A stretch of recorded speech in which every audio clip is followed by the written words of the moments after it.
dire quoi de neuf, docteur, dans les magazines? Du vieux, mais du bon vieux, parce que c'est un magazine qui ouais. fête son 110e Ah, je le anniversaire. Oui, vous y étiez en 1909? Absolument, Historia.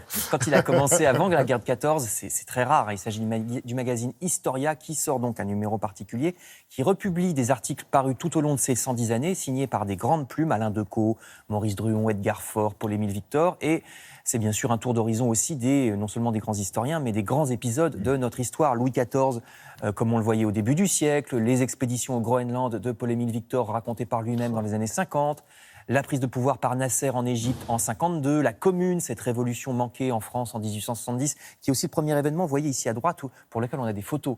C'était nouveau à l'époque.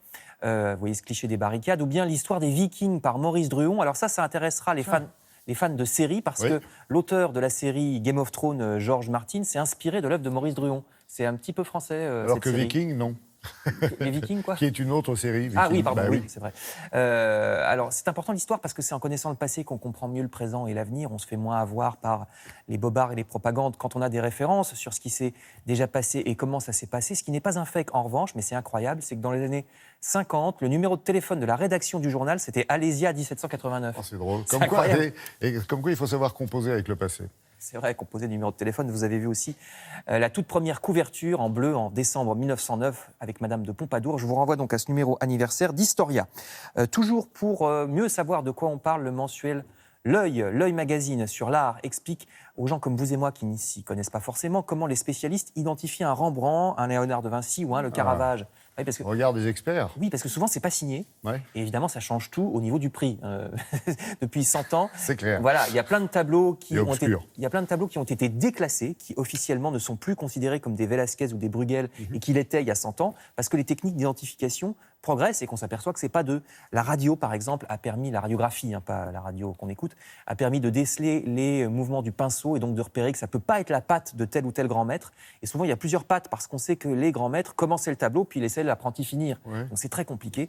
Dossier dans l'œil. Et puis, justement, pour conserver les proportions apolloniennes des personnages des peintures classiques, ouvrons cette fois le bimestriel Tempo Santé, qui nous aide à perdre notre petit ventre.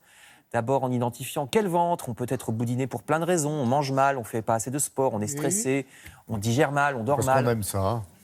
Ou qu'on s'en fout, on a le droit aussi. Mais si on veut le perdre, le journal vous propose une solution adaptée à chacun de ces cas. Manger mieux et plus lentement, évacuer le stress. Si c'est un ventre de stress, ça peut être pas mal de lutter contre. Contrairement à ce qu'on croit, les fumeurs ont statistiquement plus de ventre que les non-fumeurs. Donc si vous croyez que la cigarette fait maigrir, c'est pas vrai. Magazine Tempo Santé. Enfin, pour ne pas grossir, le mieux est encore de cuisiner. Quand on cuisine soi-même, on mange moins de cochonneries et ça évite plein d'emballages et d'ordures à recycler, contrairement aux plats préparés. Et ce, d'autant plus que ce Madame Figaro Cuisine appelle des recettes locavores, c'est-à-dire sans utiliser des produits du bout du monde, mais au contraire en cultivant soi-même, comme le font de plus en plus des grands chefs avec leur propre potager. Vous voyez cette photo dans Madame Figaro Cuisine. Superbe. Merci beaucoup, Frédéric.